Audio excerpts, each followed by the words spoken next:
This is the 2025 Brewtubers Online Brewers Club Malt Experiment, Amber Ale. Thanks to our sponsors. 5 Star Chemicals. Check out their new online straight-to-consumer homebrew shop where you can buy everything from Star San and line cleaner to the new liquid PBW that can be used at temperatures as low as 58 degrees Fahrenheit. Check out their online store at 5starchemicals.com/home-brewing. Beer and Wine Hobby Homebrew Supply Store.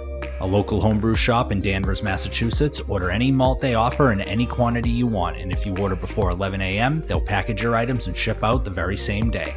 Visit the store at www.beer-wine.com. Let's get tasting. Hey guys, Matt here from Brewery. Let's go ahead and do another review. This is of the 2025 Brewtubers Malt Experiment, where we all brew the same amber ale recipe. I'll leave the card there for you to check it out. And we all added in our own additional ingredient. So this is going to be number 8 for me out of 11. This one comes from Drew at Underground Brewery. And he's calling this Griffin door. He used the Griffin malt. I've never heard of it before. I've never used it before. It's from a malt house called Grouse. And they sort of specialize in like a bunch of high dried malts that are gluten-free. So while this beer isn't gluten-free, that ingredient is. And it's their darkest one, I believe, of the bunch that they have. Comes in around 70 to 90 SRM. And I had to read up on it a little bit, so it wasn't a complete dummy here on camera, but I did find out that it imparts some notes of plum, toffee, caramelized sugar, and some chocolate. So that sounds really interesting to sort of layer right on top of this amber ale. Let's see what we have here. He's got on the side, he says this beer contains no fruit. You got your millet on your barley. Let's see, Griffin Malt's one of the darkest high dried malts. Yeah, it said that. Plum, toffee, caramelized sugar, and chocolate to help round out this amber beer recipe. Wow, I didn't even have to look anything up. It's already all here on the bottle. Does he have any numbers on here? Let's see. OG of 1051, final gravity 1012, 5.1 ABV. He says he used 2 pounds of the Griffin malt. Let's see here. I don't know if he's brewed it with a 10-gallon batch. I'm assuming so with the amounts that are on here, but I could be wrong. Maybe it is a 5-gallon batch with the amounts here. So probably, I don't know. I'll put it on the bottom of the screen here. I'm not quite sure how much of the percentage of the beer that really is. But he says here he brewed it on June the 16th, kegged it on June 24th, and bottled it on July 18th. So, and he's got the sponsors right there on the label. All right, some of the bottles. I gotta pull out my bottle opener. Never leave home without it. Although we are home, and we have other bottle openers in the kitchen. So, got a nice hiss on the bottle. Go ahead and give it a pour using my Rec Brewery glass again.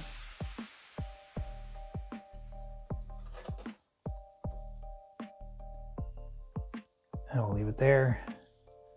It's pretty clean, probably bottled it right out of the keg. All right, look at that. It's a nice looking beer, very clear. Every one of these has been pretty clear. Good carbonation, see plenty of bubbles in there. Some clinging onto the glass. Yes, Nick, it is a clean glass. I did rinse it out really well before pouring this. Yeah, but it's darker than most of the other ones, actually. It's pretty dark. I got to bring it up to the camera. I've done it with everything else, so we're going to do it again. But you can see nice clarity, kind of aiming over at the kettles there. See right through that. Just so, yeah, appearance definitely looks the part. Certainly a darker amber ale.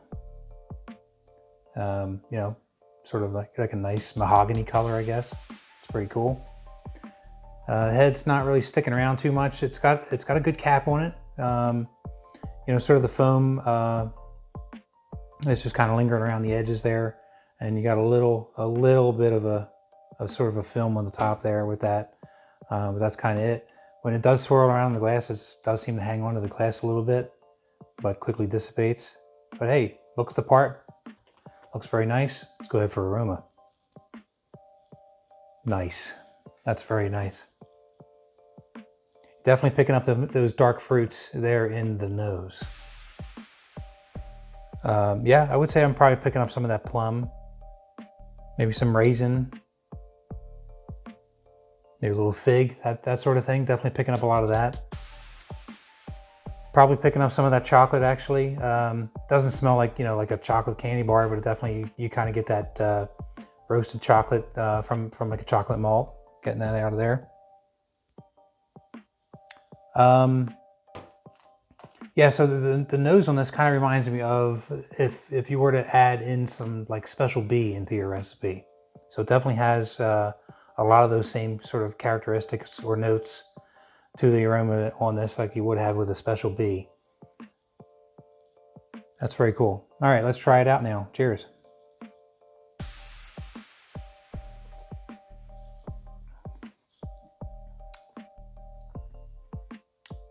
That's delicious. It's kind of like a dessert beer of sorts, actually, with those notes that were in the nose. Some of those are following for sure on the taste.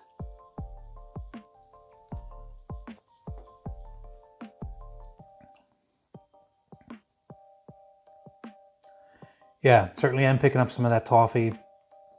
Definitely picking up a lot of that sort of caramelized sugar taste to it.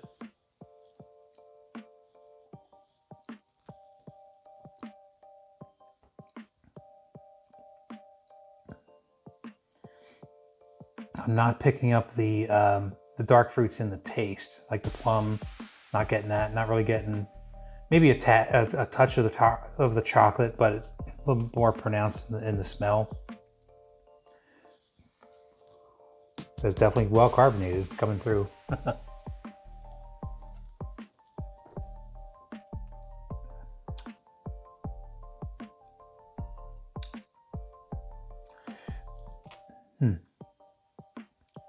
Yeah, that's pretty good. I like that. Definitely has a lot of sort of like toasty, maybe not so much toasty, maybe more roasty as it kind of warms up and I'm tasting on it.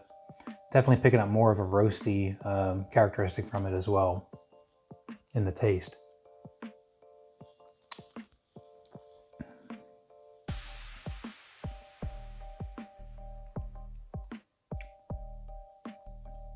Yeah, that's pretty good. That's and trying to think of anything else I can pull out of this, but that might be about it. The more I think about it, let me try again here real quick.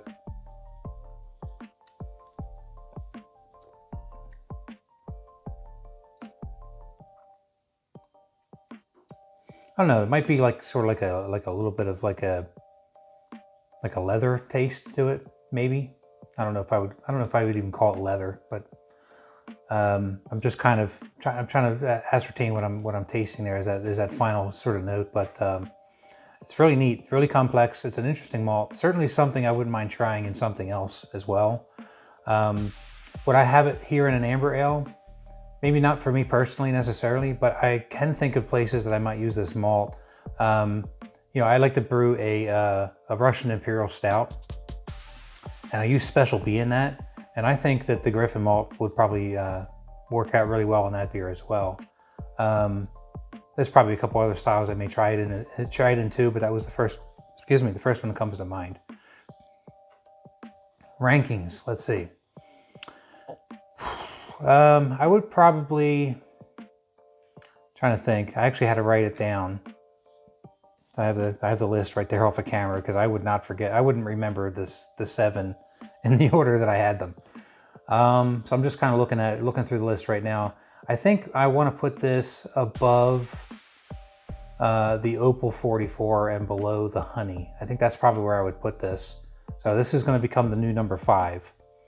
Not that again, this isn't ranking any brewer. This isn't ranking any beer quality or any of that sort of stuff. It's just I'm ranking it in the way that how do I like that particular ingredient in this recipe for me personally.